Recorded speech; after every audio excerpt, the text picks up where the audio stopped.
Good morning, ladies and gentlemen, my name is Napoleon and today I'm back with another Enlisted video. Today we're going to be doing a guide on the Sten Mark II, a British SMG Enlisted. This video will cover the history, the weapon, and how you should use said weapon in Enlisted. So without further ado, let's get started with the video.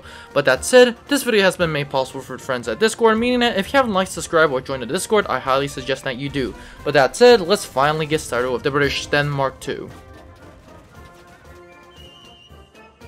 In late 1939, shortly after the beginning of World War II, the British Expeditionary Force in France, also known as the BEF, was becoming concerned by reports of Germans were arming their troops with a large number of inexpensive MP-38 machine guns. Worrying that they would have no equivalent weapon to match the Germans' SMG, the BEF hastily arranged field trials for several machine guns and quickly settling on the Thompson submachine gun.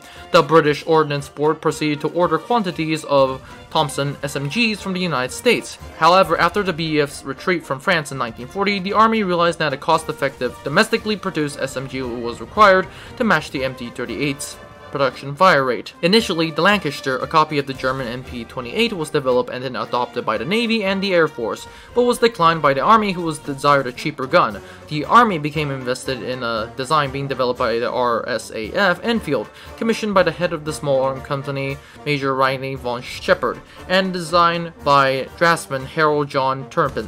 This gun was consequently named the Sten, after Stenfield, Turpin, and Enfield.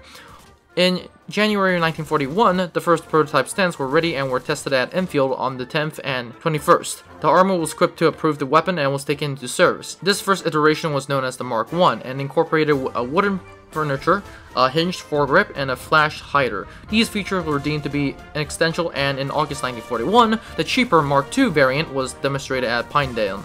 The new Mark II was postponed and cut back the production cost significantly by removing the inaccessible features of the Mark I. Although the Mark II was even cruder and less reliable than its very basic predecessor, it was nonetheless taken into service on account of its inexpensive cost and fast production rate. The Mark II became the standard service SMG of the British Commonwealth Forces during the war. It first saw service in the Canadian troops during the Dieppe raid on 19th of August 1942, although the initial response in Britain to the Sten was optimistic, with some officers even anticipating that it could turn the tide of the war. The feedback from the troops who were issued the gun was less enthusiastic. It earned a variety of derogatory nicknames, including the plumber's nightmare due to its unsophisticated experience and relatively poor reliability. However, this extremely cheap cost and basic design of the Mark II ensured that it saw widespread usage. 2 million models were produced in total. The Allies supplied anti-Nazi resistant networks in Europe and a large quantity of Sten guns, and the specification of the design were ideal for untrained partisans. Workshop-built copies were also produced in large numbers in occupied territories such as France, Denmark, Italy, the Netherlands, and Poland. A suppressed version of the Mark II, the Sten, was commissioned for the Commandos. This was developed by Enfield's Polish engineer, Lieutenant Kolakowski, and the silencer Sten was taken into service of the Mark II-S, which was the most widely used suppressed weapon of the war, which there is a video going to be coming out on the British SAS squad, so you better stay in tune for that. After the war, the Sten was quickly replaced by the Sterling submachine guns after World War II. This widespread distribution across the world saw its technical basis of countless post-war machine gun designs. The simplified production models and cheap cost of the Sten made it very attractive to the post-war market, especially given the consideration economic toll suffered by many countries during the war. Therefore, many companies produced similar weapons or outright copies in order to attempt to capitalize on the success of the gun, which its success came in the numbers. Homemade submachine guns patterned after the Sten remained popular among insurgency groups. And that is all for history. Let's go on to the characteristics.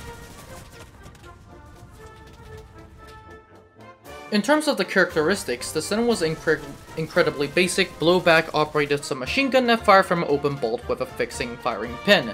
This meant that the bolt remaining to the rear when the weapon was clocked and pulling the trigger, bolt fell forward under spring pressure, stripping the round from the magazine, chambering it, and firing the weapon all the same movement. There was no breech locking mechanism, and the rearward movement of the bolt caused by the recoil impulse was arrested only by the mainspring and the bolt's interna. A common issue plagued by the Sten was the poor quality of the magazines.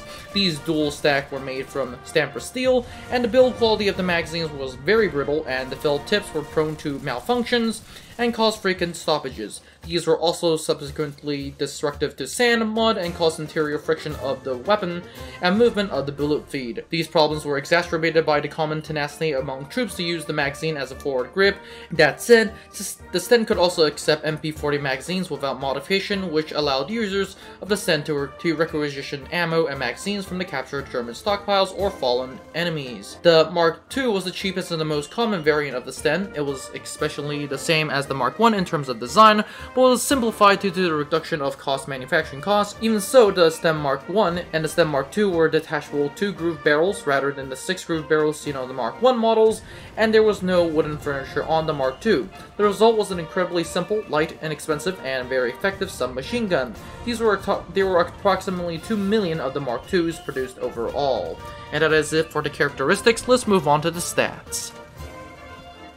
In terms of the stats in game, the Sten Mark II is calibrated at 9mm, has a hit power of 5.5 with a damage reduction over distance at 5.5 at 10 meters, 2.8 at 100, 1.9 at 200. Armor penetration is going to be the exact same for every weapon, so I'm pretty much going to skip that after a few videos, so it's going to be 1mm. Muzzle velocity is 300 meters per second, rate of fire 550, reload time of 2.6, vertical recoil 26, horizontal recoil 26, fed round magazine system of 32, weight in 4 kilograms, 12.7 in cartridge mass. Fire modes are auto and semi-auto. And that is the 1-star Sten. The 4-star Sten is chambered at 9mm, hit power of 6.8, with a damage reduction over distance at 6.8 at 10 meters, 3.3 at 100, and 2.3 at 200. Muzzle velocity of 370 meters per second, rate of fire of 630, reload time of 2.3, vertical and horizontal recoil 23, and the rest is the same. That is it for the stats. Let's move on to the recap section. In terms of the Sten as an overall weapon, I think the Sten is a pretty good weapon for its starting tier. For one, the Sten is pretty cheap. It's literally the 1 silver order, so you should be getting it pretty fast. And honestly, if I were you, I would either upgrade it until you get the Thompson, or I would just throw the thing out once you get the Lancaster, of which the Lancaster and the Sten, the Lancaster is way better, but is it really worth the silver orders? I don't know, it really depends on you. But that said, the Sten has some big problems in terms of recoil. The caliber is alright, the damage is once again alright, but once again, the gun literally has the biggest recoil reduction issues. For one, the horizontal recoil is massive, almost the same as the vertical recoil, and honestly, on most troopers, minus 40 vertical recoil. This time I'm going to ask you guys to take minus 30 horizontal recoil, and the reason why to do minus 30 horizontal recoil, because this thing sways a lot. It sways so much that I highly just suggest that you just use it either prone, crouching, which any weapon you should be used crouching, and literally make sure you get the recoil pattern. Obviously, the SAS Sten, the SAS squad that you got for this event, hopefully, has a way better tendency, and that's mainly because the minus 30% horizontal recoil on every one of the Sten members, which is actually something that you don't have to get rid of. Unlike most other guns, once again, the Sten has a massive horizontal recoil issue, so that's going to be an issue. And yeah, there's nothing much I can say about the Sten. Honestly, a pretty good starting weapon, albeit I would take the Beretta M1 every day, any day, no matter what I do. So in the starting, I would guess that Tunisia Allies is slightly suffering in the SMG department, but that said, you're going to get a lot of new weapons. And once you get those, you're pretty much just be throwing out the Sten for the non-essential stuff, like giving them to air pilots, tankers, stuff like that. You're not going to be using them as a frontline assaulter weapon. But that said, this is the Sten Mark II for you. Decent SMG with a massive sway when firing. And I believe this is the end of the video. Don't forget to like, subscribe, and join the Discord, and I'll see you in the next one.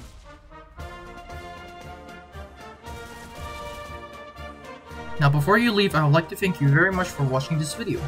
I would be honored if you could like and subscribe to the channel. Remember, more videos are coming out, so it is a good idea to click on that notification button. Anyways, have a great day, and I'll see you in the next one.